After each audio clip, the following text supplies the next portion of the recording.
हाँ, hello student, good morning. My self Ashok Kumar Prajapati. और बच्चों, आज हम 12th क्लास में न्यू चैप्टर की शुरुआत हम करने जा रहे हैं। ठीक है, इससे पहले हम इलेक्ट्रोस्टैटिक्स पढ़ रहे थे और अपना इलेक्ट्रोस्टैटिक्स हो गया है बच्चों कंप्लीट, जिसमें हमने इलेक्ट्रिक फील्ड पढ़ा। आफ्टर दैट हमने Gauss law and its application पढ़ा, फिर हमने इलेक्ट्रिक पोटेंशियल पढ़ा, फिर इलेक्ट्रिक कैपेसिटेंस। कल तक हम क्या पढ़ रहे थे? Electric capacitance. ठीक है ना। आफ्टर दैट आज हम इससे आगे की यूनिट, मतलब इलेक्ट्रोस्टैटिक से आगे की यूनिट का हम आज शुभारंभ कर रहे हैं। तो क्या है वो यूनिट? तो उस यूनिट को बोलते हैं बच्चों हम करंट इलेक्ट्रिसिटी। कौन सी यूनिट स्टार्ट करने जा रहे हैं आज हम? Current electricity. तो भाई ये है यूनिट का नाम। यूनिट का नाम है बच्चों क्या? Current electricity. यूनिट है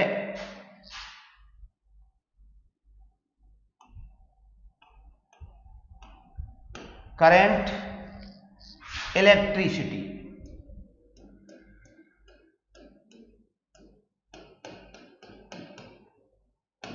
ठीक है, जैसे अपन ने पढ़ा इलेक्ट्रोस्टैटिक्स से कितना क्या वेटेज है, ऐसे ही हम यहां पर बात करेंगे। तो भाई जो नीट का एग्जाम है, नीट के एग्जाम में इससे 1 और 2 क्वेश्चन पूछे जाते हैं। ये वेरिएशन रहता है, कभी 2 क्वेश्चन तो कभी 1 क्वेश्चन। और आईआईटी मेंस में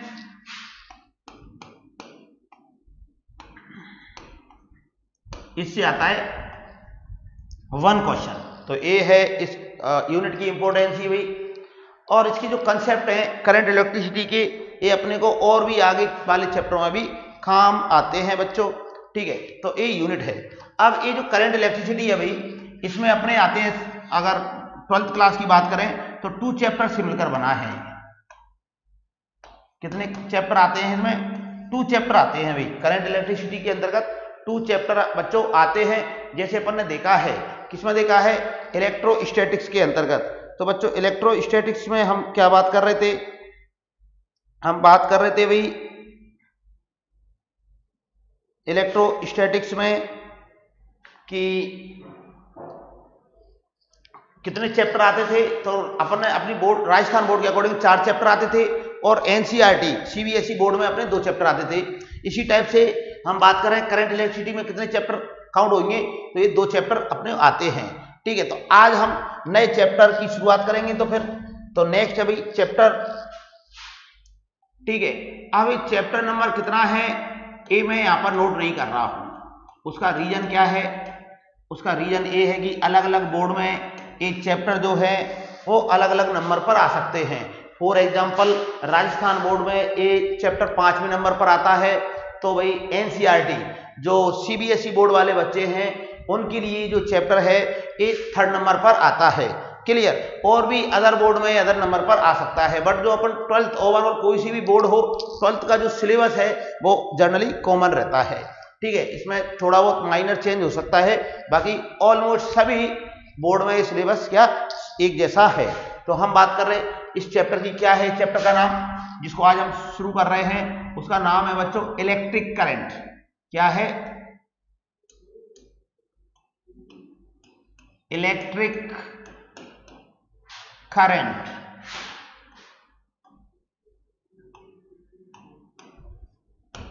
क्लियर बच्चों? इलेक्ट्रिक करंट ये है भाई चैप्टर का नाम जिसको हम शुरू कर रहे हैं। अब इसमें इस चैप्टर में पहला आर्टिकल ही क्या है? Electric current. ठीक है भाई, तो अपना पहला आर्टिकल है इस चैप्टर का इलेक्ट्रिक करंट। जो चैप्टर का नाम है वही अपना टॉपिक का नाम है electric current. Electric current. Clear बच्चों? अब इलेक्ट्रिक करंट क्या होता है, क्या होती है, ये अपन देखेंगे। इसकी डेफिनेशन होती है भाई the rate of flow of charge, the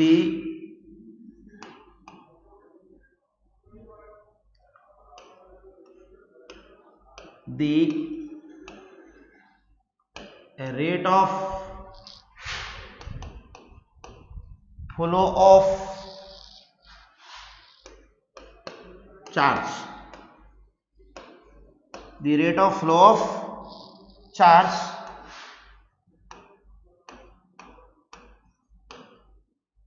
through the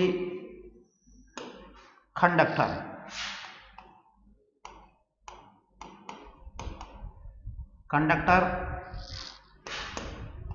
is known as electric current. Is known as electric current.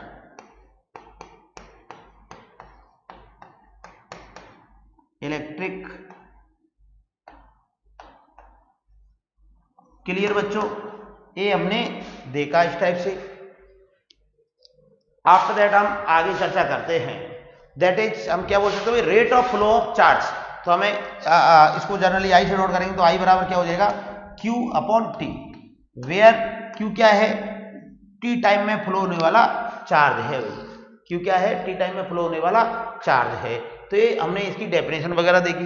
ये डेफिनेशन कोई नई नहीं है स्टूडेंट के लिए, ये स्टूडेंट ऑलरेडी जानता है, ये डेफिनेशंस को ऑलरेडी स्टूडेंट को पता है, छोटी क्लास में हमने इसको पढ़ा है। चलो आफ्टर दैट हम आगे चर्चा करते हैं इसी से रिलेटेड। क्या बात करने वाले हैं बच्चों आगे, कि भाई एक अपने पास आ गया इलेक्ट्रिक करंट का फॉर्मूला कि I इक्वल टू क्या है, Q अपॉन टी। तो इसी से छोटी छोटी बातें करेंगे कि इसकी यूनिट और डायमेंशन क्या है। तो इसकी हम यूनिट की बात करें तो यूनिट यहां से निकल कर आ जाएगी क्या, कि ये है कूलाम अपॉन सेकेंड। क्या है बच्चों, कूलाम अपॉन सेकेंड। ठीक है, कूलाम अपॉन सेकेंड। और कूलाम अपॉन सेकेंड को हम कहें वन वर्ड में बोलते हैं एम्पियर। क्लियर। इसकी डायमेंशन की बात करें कि डायमेंशन क्या होती है, तो डायमेंशन होती है बच्चों, ये फिजिकल क्वांटिटी है, इसलिए इसकी डायमेंशन को अपन बताते हैं ए की पावर 1 और या फिर कैपिटल आई की पावर 1 भी कहीं कहीं अपने को मिल सकता है। इस प्रकार से हमने देखा। नेक्स्ट देख रहे हैं हम लोग इसी से रिलेटेड कुछ पॉइंट्स की बात करें कि electric current is a fundamental quantity. Electric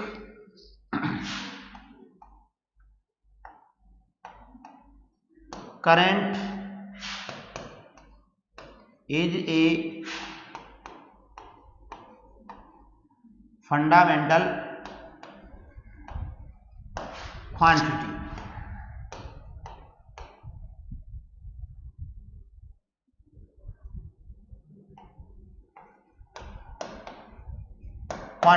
clear बच्चों। Whose SI unit is ampere. Whose SI unit क्या हो जाएगी, एम्पियर हो जाएगी। अब चलो हम बात करते हैं कि फंडामेंटल क्वांटिटीज क्या होती हैं। तो बच्चों फंडामेंटल क्वांटिटीज होती है कि ऐसी quantity, such type of quantity which are independent from other quantity और which are not depends on other quantity, जो किसी अदर क्वांटिटी पर डिपेंड नहीं करती हैं, अपने आप में स्वतंत्र होती हैं। उन फिजिकल क्वांटिटी को कहते हैं बच्चों हम फंडामेंटल क्वांटिटी। बट यहाँ पर स्टूडेंट्स को ऐसा लग रहा होगा कि कुछ तो गड़बड़ है। गड़बड़ क्या है कि यहाँ पर हमें क्लियर देखने को मिल रहा है कि जो करंट है वो किस पर डिपेंड कर रही है, चार्ज पर और टाइम पर। क्लियर। तो इसके अकॉर्डिंग तो क्या होना चाहिए भाई कि जो करंट है वो चार्ज पर डिपेंड हो, चार्ज और टाइम पर डिपेंड करती है। टाइम तो ऑलरेडी ही फंडामेंटल क्वांटिटी है, तो यहाँ पर चार्ज को फंडामेंटल क्वांटिटी होना चाहिए था। और ये तो ड्राइव क्वांटिटी हो गई क्योंकि ये तो चार्ज पर डिपेंड करती है, बट ऐसा नहीं है। एक्चुअल में इसका जो आंसर है वो यही है कि ये क्या है भाई, फंडामेंटल क्वांटिटी है।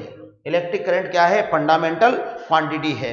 बट इसको फंडामेंटल क्वांटिटी क्यों माना गया, वो उसका लॉजिक, इसका रीजन ये है कि अदरवाइज अगर हम सपोज करें, क्या सपोज कर रहे होते कि हम चार्ज को फंडामेंटल क्वांटिटी मानते, तो चार्ज को फिर भाई हम डिटरमाइन कैसे करते, चार्ज को हम मेजर कैसे करते। क्लियर। जैसे मान लो चार्ज को अपन मेजर कैसे करेंगे, तो दिक्कत हो जाएगी, क्योंकि करंट को मेजर करना बिल्कुल सिंपल है। ठीक है, अमीटर की हेल्प से हम करंट को मेजर कर सकते हैं अभी, और करंट की हेल्प से हम उल्टा क्या फाइंड कर सकते हैं चार्ज की वैल्यू फाइंड कर सकते हैं। इसलिए करंट की ड्यू टू क्या ये जो इशू है किसका, मेजरमेंट का, करंट का, इस वजह से अपन इसको फंडामेंटल क्वांटिटी मानते हैं। क्योंकि अगर चार्ज को मेजर करना है तो क्या हो जाएगा कि चार्ज बराबर I इंटू टी हो जाएगा। तो ऐसे करते हुए हम अगर चार्ज को मेजर करना चाहें तो पहले हम करंट को मेजर कर लें with the help of ammeter, clear, और उसको टाइम से मल्टीप्लाई कर दें तो कितने टाइम में कितना चार्ज फ्लो हुआ है अपन इजी वे में हम मेजर कर सकते हैं। तो बच्चों इस वजह से अपन ये मानते हैं कि ए विद जो इलेक्ट्रिक करंट है वो फंडामेंटल क्वांटिटी है और चार्ज जो है वो ड्राइव क्वांटिटी, जो कि किस किस पर डिपेंड करती है, करंट पर और टाइम पर। तो ये थोड़ा सा एक अच्छे बच्चों के लिए क्या है क्वेश्चन अराइज होता है मन में कि फंडामेंटल क्वांटिटी तो ऐसी क्वांटिटी होती है जो अदर क्वांटिटी पर डिपेंड नहीं करती, बट ये डिपेंड कर रही है, तो इसको फंडामेंटल क्वांटिटी क्यों माना है, तो बच्चों मेजरमेंट की वजह से माना है। क्लियर कि अगर हम चार्ज को मेजर करना चाहें तो करंट की हेल्प लेनी पड़ती है। चलो आफ्टर दैट हम नेक्स्ट चर्चा करते हैं। अब हम देखेंगे कि जो करंट है वो एक स्केलर क्वांटिटी है। तो अपन ये कह सकते हैं कि करंट है बोथ मैग्नीट्यूड एंड डायरेक्शन। क्या लिख रहे हैं हम लोग, इलेक्ट्रिक करंट है both magnitude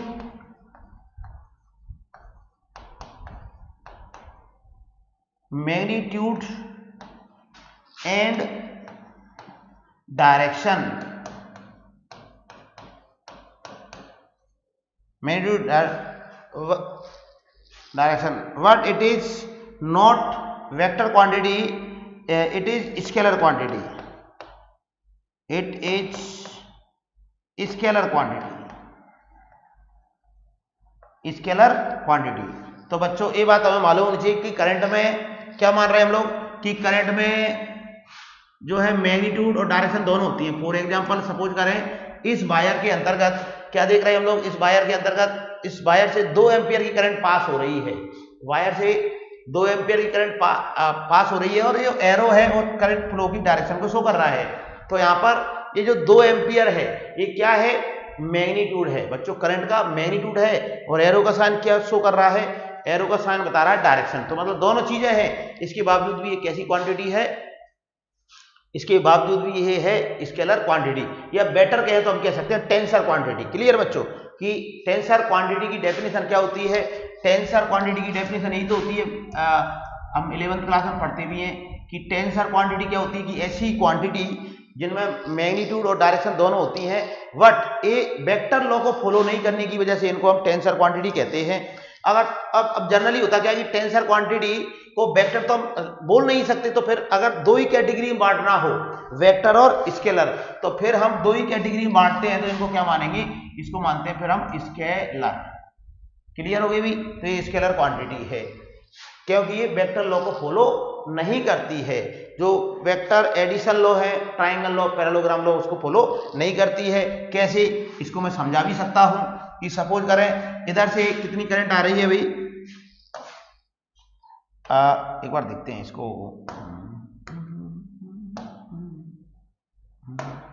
हाँ भाई क्या मान रहे हैं कि इधर से सपोज करें एक करंट आ रही है 3 एम्पियर की। क्लियर बच्चों, कितनी करंट आ रही है, 3 एम्पियर की, और इधर से करंट आ रही है 4 एम्पियर की। बताइए टोटल करंट कितनी आ रही है, तो टोटल करंट कितनी आ रही है, तो ये हो जाएगा बच्चों 7 एम्पियर, और इनके बीच के एंगल सपोज करें 90 डिग्री था। तो अगर एक वेक्टर क्वांटिटी होती तो इसका आंसर कितना आता, इसका आंसर आता भाई 90 डिग्री पर 2 वेक्टर है 3 और 4 के, तो 5 आता है आंसर। बट ये वेक्टर लोग को फॉलो नहीं करती है, एल्जेब्रिक सम करते हैं यहाँ पर, तो ये 3 और 4 मिलकर कितनी हो जाएगी 7 एम्पियर। अगर इनमें एंगल को चेंज भी कर दें तब भी कितना रहेगा, 7 ही रहेगा। तो हम ये कह सकते हैं कि जो इलेक्ट्रिक करंट है वो वेक्टर एडिशन लॉ को फॉलो नहीं करने की वजह से इसको हम स्केलर क्वांटिटी मानते हैं भाई। ठीक है, अब हम देखते हैं टाइप्स ऑफ करंट। तो नेक्स्ट आर्टिकल है भाई टाइप्स ऑफ करंट।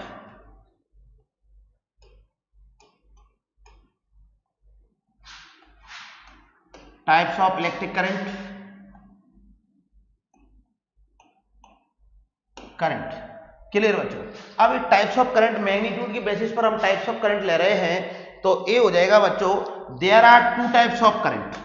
जैसे हम वेलोसिटी वगैरह स्पीड वगैरह अपन 11th क्लास में पढ़ा है ना कि वेलोसिटी कितने टाइप की होती है, तो इसी टाइप से अपन बात कर रहे हैं कि जो करंट है वो कितने टाइप की होती है, दो टाइप की होती है बच्चों।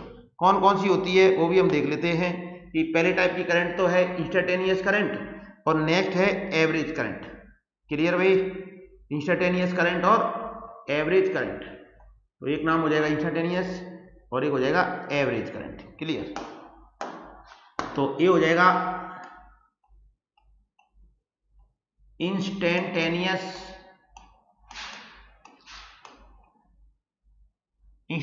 करंट, ठीक है, और एक हो जाएगा बच्चों एवरेज करंट, एवरेज करंट। ये बात समझ में आ गई। अब इंस्टेंटेनियस करंट ये कोई नया टॉपिक नहीं है स्टूडेंट्स को, क्योंकि हम छोटी क्लासों में तो नहीं कह सकते, 11th क्लास में हम पढ़कर आए हैं इंस्टेंटेनियस वेलोसिटी, इंस्टेंटेनियस एक्सेलरेशन। ठीक है, इंस्टेंटेनियस का मतलब होता है किसी पर्टिकुलर टाइम पर जो वैल्यू होती है, किसी पर्टिकुलर गिवन टाइम पर जो वैल्यू होती है उसको हम इंस्टेंटेनियस वैल्यू बोलते हैं। अगर वो वैल्यू इलेक्ट्रिक करंट की बताई जा रही है तो उसको इंस्टेंटेनियस करंट बोलने लग जाएंगे भाई हम लोग। तो क्या लिखेंगे, the value of current, the value of current at given time या पर्टिकुलर टाइम, ठीक है ना, एट गिवन टाइम कि जिस समय पर पूछा जा रहा है गिवन टाइम या पर्टिकुलर टाइम, या पर्टिकुलर इंस्टेंट भी कह सकते हैं हम लोग, टाइम इज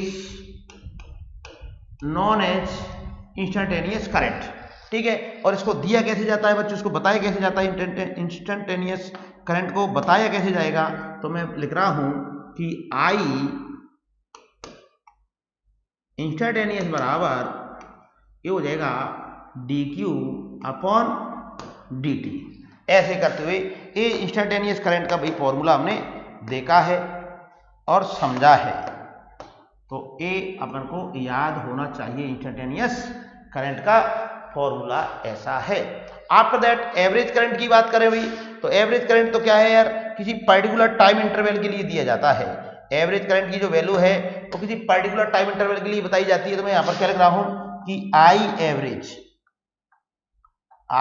एवरेज बराबर हो जाएगा भाई कि किसी टाइम इंटरवल में flow of charge upon time interval, ऐसा करते हुए टाइम इंटरवल। ठीक है, तो ये हो जाएगा टी डेल्टा टी, या फिर आगे इसको लिखें तो अपन ऐसे भी लिख सकते हैं भाई कि Q2 minus Q1 upon T2 minus T1। ये हमने देखा बच्चों एवरेज करंट के बारे में, एवरेज करंट के बारे में हमने जाना कि एवरेज करंट का ये फॉर्मूला हमें याद होना चाहिए न्यूमेरिकल करने के लिए। तो ये अपन ने देखा कि there are two types of current, one is instantaneous जो कि किसी पर्टिकुलर टाइम पर बताई जाएगी, और एक है अदर इज एवरेज करंट, ठीक है, जो कि किसी टाइम इंटरवल में टोटल फ्लो ऑफ चार्ज और टाइम इंटरवल का रेशियो के बराबर होती है। आफ्टर दैट अब हम इन्हीं पर आधारित छोटी छोटी बातें हम बच्चों करने वाले हैं, इन्हीं फॉर्मूलों पर आधारित बिल्कुल सिंपल से हम क्वेश्चन डिस्कस करने वाले हैं। तो पहला क्वेश्चन है, देख रहे हैं हम पहला क्वेश्चन क्या है कि पहला क्वेश्चन है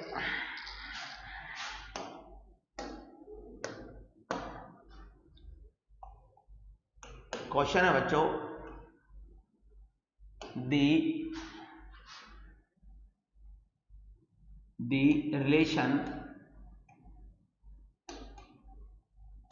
the relation between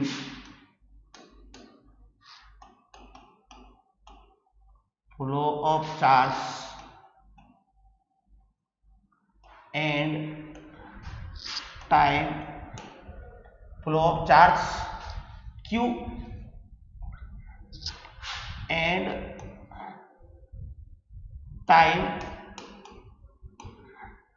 T।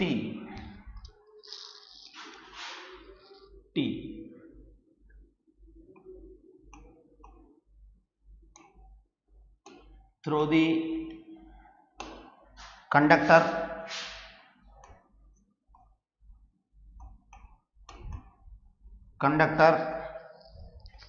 is given as, कैसे दिया जाता है भाई, ये दिया जा रहा है हमें Q बराबर टी स्क्वायर प्लस का 2t, एक हमें इक्वेशन दी है। then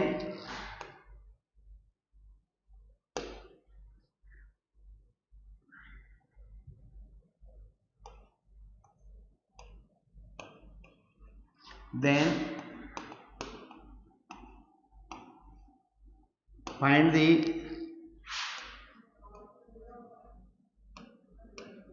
value of following,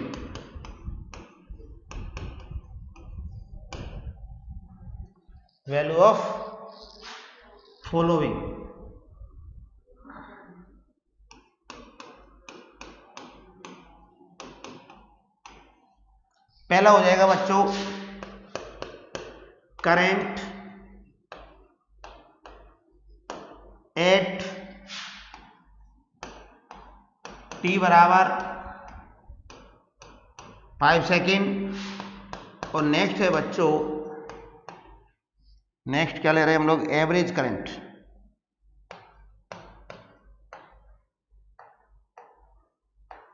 average current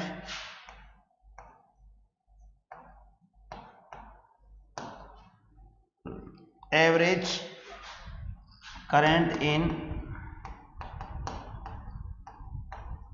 first 5 second, ये हमने बच्चों देखा है।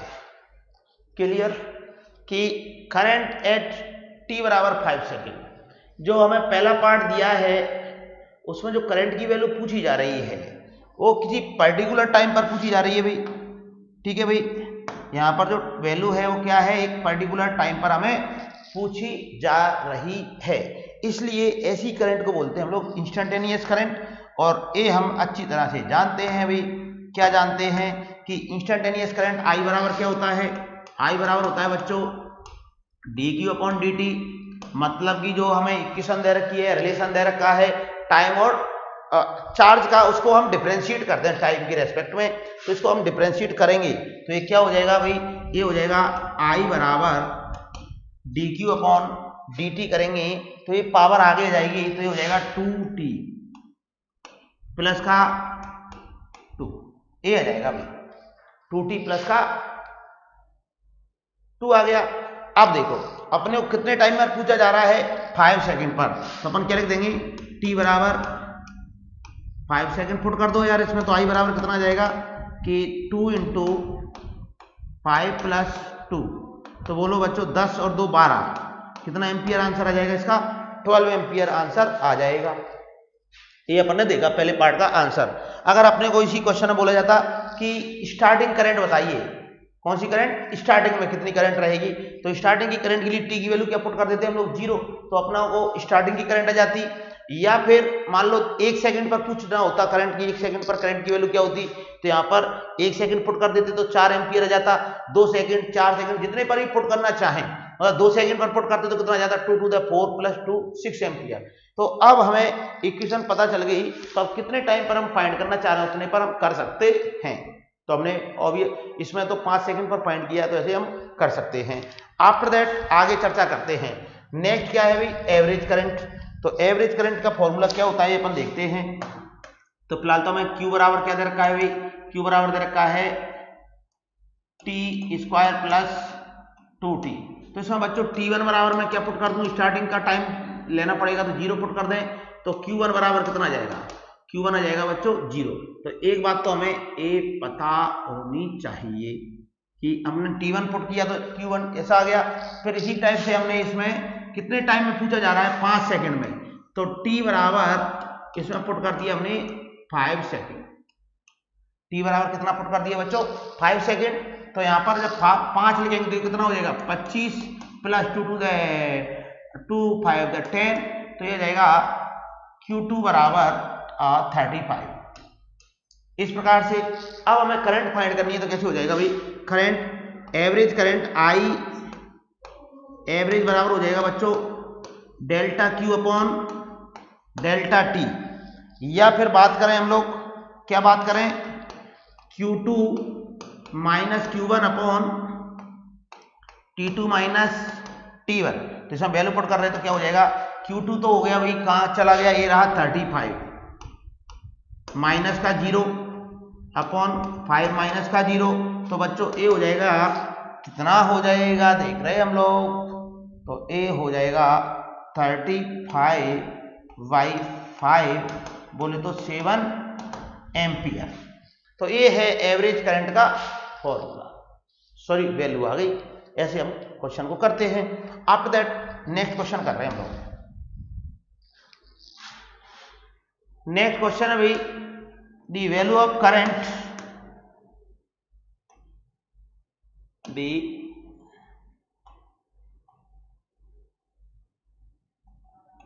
Value of current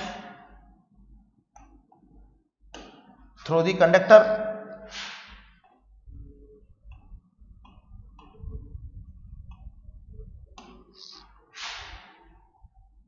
through the conductor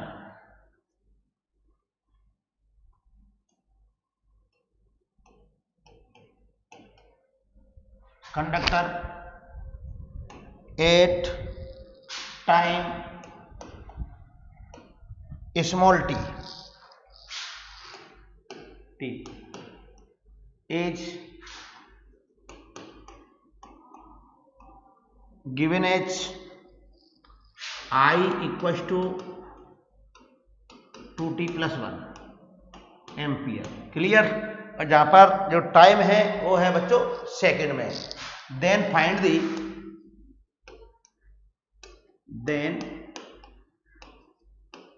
the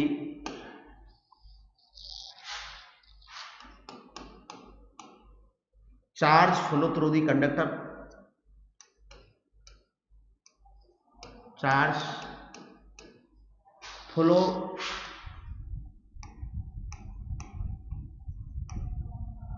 through the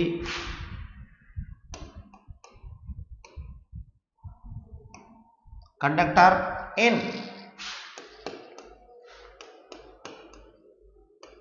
first 2 second, कि प्रारंभिक 2 सेकेंड में उस कंडक्टर से कितना चार्ज फ्लो होगा बच्चों, ये हमें फाइंड करना है। एक बार तुम लोग खुद ट्राई करके देख सकते हो, फिर मैं बताता हूं तुम्हारे को क्या आंसर आने वाला है इसका। तो इसके अंतर्गत भाई हमें मालूम है, क्या मालूम है बच्चों, कि जो आई दिया जाता है किसी पर्टिकुलर टाइम पर उसको बोलते हैं हम इंस्टेंटेनियस करंट, और ये हो जाएगा dq अपॉन dt। तो आई को मैंने dq अपॉन dt लिखा, तो ये कितना आ जाएगा 2t + 1। क्लियर।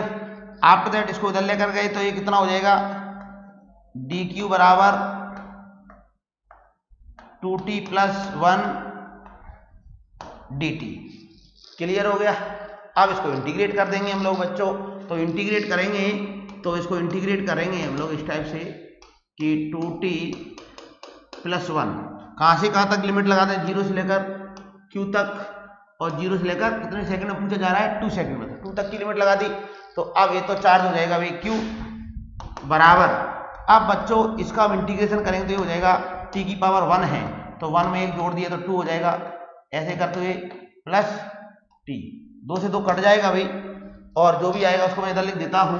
तो ये हो जाएगा q बराबर कितना हो जाएगा, ये t² + t, 0 से लेकर 2 तक। अब इसमें वैल्यू पुट कर दो भाई, तो वैल्यू पुट करेंगे तो यार 2 का स्क्वायर 4 हो जाएगा, प्लस का 2 हो जाएगा, माइनस का 0 हो जाएगा, लोअर लिमिट पुट करेंगे तो ये हो जाएगा बच्चों फाइनली कितना आंसर 6 एम्पियर। क्लियर हो गई ये बात। चलो आफ्टर दैट हम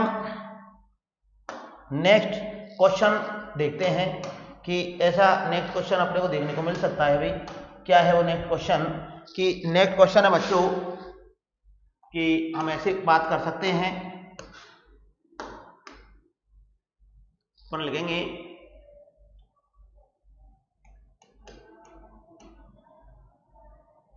इसमें लिखेंगे 1 ampere current, 1 ampere current flow through the conductor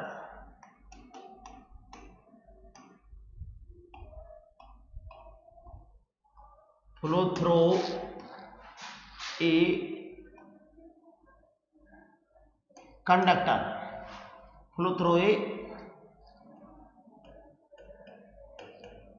conductor then find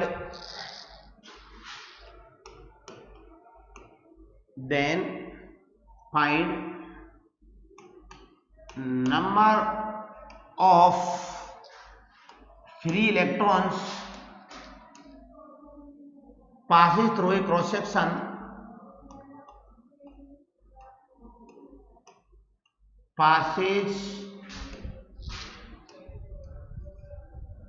through a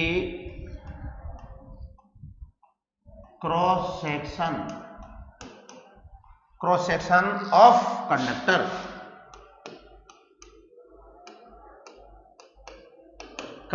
clear बच्चों, हमें नंबर ऑफ इलेक्ट्रॉन्स, उन इलेक्ट्रॉनों की संख्या पता करनी है कि किसी कंडक्टर से, मान लो सपोज करें कोई कंडक्टर है, ऐसे करते कोई कंडक्टर है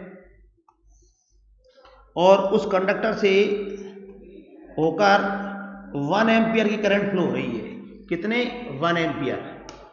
तो यहां से कितने इलेक्ट्रॉन यहां से पास हो रहे होंगे 1 सेकंड में, वो इलेक्ट्रॉन्स की संख्या हमें ज्ञात करनी है। तो देखो कैसे कर सकते हैं हम लोग कि बच्चों सबसे पहले तो हम चार्ज फ्लो फाइंड करेंगे 1 सेकंड में। Pass through the cross section through the conductor in 1 second. यहां पर थोड़ा सा ये देखेंगे, या पर second. Find the number of electrons passing through the conductor पर सेकंड। यहां पर थोड़ा सा कंप्लीट करें इसको, पर सेकंड, मतलब पर सेकंड कितने करंट इलेक्ट्रॉन पास हो रहे हैं वहां से। तो हम मालूम है बच्चों I बराबर क्या होता है, I बराबर होता है बच्चों Q अपॉन T। I की वैल्यू हो जाएगी 1, Q की वैल्यू पता नहीं है, टाइम की वैल्यू पर सेकंड की बात चल रही है तो 1 लिखेंगे।